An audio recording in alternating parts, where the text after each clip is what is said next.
শোন, আচ্ছা বর্তমানে কি কাজ করতেছো?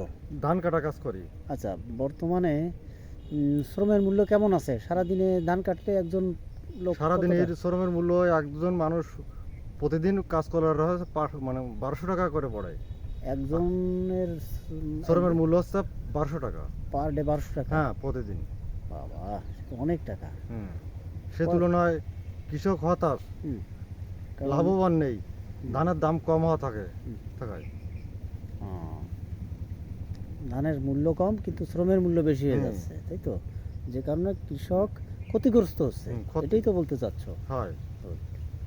তাহলে তোমার মতে শ্রমের মূল্য কত হলে কৃষক এবং শ্রমিক উভয়ের মানে বর্তমান লাভবান হবে বা গরমের উভয় সময় ভালো থাকবে? আমার অনুযায়ী আমি একজন কৃষক। হুম, আমার মূল্য যদি 700 টাকারে হয়, হুম, আর যদি 1000 টাকার পরে যদি ধান বিক্রি হয়, হুম। আমি কৃষক বেঁচে থাকবো। আহ, অর্থাৎ শ্রমিক কৃষক সবাই হুম।